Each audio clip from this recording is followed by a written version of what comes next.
Nampahalala azy ny sabatanao masina ianao, ary Mosesy mpanomponao dia nampilazainao didy sy fomba ary lalàna taminy. Nehemia 4:1-12. Miodikodina eo amin'ny fianarana ny tenin'Andriamanitra isika nandritra ny andro maromaro izay, herinandro maromaro. Ny baiboly tenin'Andriamanitra zava-dehibe. Ka miditra tsikelikely amin'ny lohahevitra somary manan-danja. Ireny zany ilay atao hoe fotom-pinoana na hoe dogma. Dia ny lohahevitra ny jerentsika omaly sy androany dia mahakasika an'ity sabata ity. Anisan'ny lohahevitra izay be samy hafa ny fandraisana ny lohahevitra io amin'ireo mpivavaka rehetra amin'ny maha-kristiana. Zao ny ambaran'ny tenin'Andriamanitra amin'ny Nehemia 7:7-12. Efa nivakiantsika teny am-piandohana moa izy io. Ary nampahalala azy ny sabatanao masina ianao, ary Mosesy mpanomponao nampilazainao didy sy fomba ary lalàna taminy. Nampahafantarinao ny mpanomponao ny sabatanao marina. Ary Mosesy dia nitenenao hoe mba lazao amin'ny zanak'Israely koa ny didinao sy ny fitsipikao. Oviana moa nanomboka ity sabata ity. Nanomboka fitandremana sabata vao vitany izao tontolo izao. Any amin'ny Genesis 1 misy azy. Vita ny lanitra sy ny tany, Genesis 2, 1:1-7. Ary vita ny lanitra sy ny tany tamin'ny andro fafito dia nitsahatra Andriamanitra tamin'ny asa rehetra izay efa nataony. Nitsahatra zany Andriamanitra. Ary rehefa nitsahatra Andriamanitra dia nomeny any Adama sy Eva koa izany fitsarana izany mba ho tandreman'izy ireo. Niodina ny fotoana, nanota i Adama sy Eva, ndroan'Andriamanitra niala tao amin'ny Sahedena. Dia zavatra nitranga, nitoy ihany ny tantara, nitoy ihany ny tantara. Andevy tany Egipta no ny farany.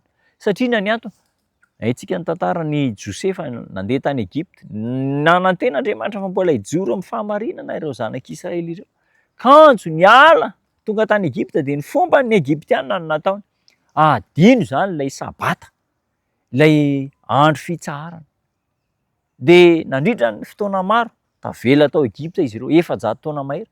Dia rehefa nivoaka avy any Egipta izy ireo, dia nomen'Andriamanitra voalohany dia omeo azy ny sabata fitsarana. Avoaka avy any Egipta mba hanokana andro firavoravoana ho an'i Jehovah Andriamanitra. Dia nitoy indray ny fitandremana ny sabata teo amin'ny zanak'Israely. Zava-dehibe ny sabata ary miantso antsika rehetra mba hitandrina ny sabata. Any amin'ny Ezekiel 20:12-20. Nomeko azy ny sabatako mba ho famantarana ho amiko sy ho aminy. Nomena an'iza moa? Nomena ny zanak'Israely. Nomena antsika mba ho famantarana. Inona ilay famantarana? Signe angeza ny famantarana. Betsaka amintsika no manana famantarana manokana ho antsika. Na ny fananantsika dia asiana marika kely. Ka rehefa tsy mitondra an'ilay marika izay napetrakitsika dia tsy atsika izay. Fa naiza andehanana dia misy an'ilay marika avy amintsika dia antsika io marika io. Ilay fananana zany, ilay zavatra, ilay objet zany antsika satria mitondra ny marika. Ka n'Andriamanitra koa ohatran'izany. Ireo rehetra izay miaraka amin'Andriamanitra sy mandany amin'Andriamanitra dia mandray famantarana. Inona ilay famantarana? Ilay famantarana tsy akanjo tsara, tsy akanjo mitovy, tsy manao vola be, tsy ilainy zany zavatra any, fa ilay famantarana ny an'Andriamanitra dia sabata. Ezekiel 2:20-2. Nomeko azy ny sabatako ho famantarana. Dia mbola mafisina izy io amin'ny 2:20. Ary nomeko azy koa ny sabatako ho famantarana ho amiko sy ho aminy mba ho fantany fa izaho Jehovah no manamasina azy. Mandray ilay famantarana avy amin'Andriamanitra. No izany toetra ny olombelona tsirairay ary natao tamin'ny Adama sy Eva zany fizany toetra zany. Tahaka nametrahana ny azy fahalalana ny tsara sy ny ratsy eo voan'ny saha, dia napetraka eto amin'ny voantsika koa ny sabata mba ho tandremana zanak'olombelona rehetra. Ry namana, aoka ho fampitandremana antsika, avertissement ho antsika izay niatra tamin'ny Adama sy Eva tany amin'ny Sahedena. Inona no atao? Miverina ho amin'ny fankatoavana an'Andriamanitra.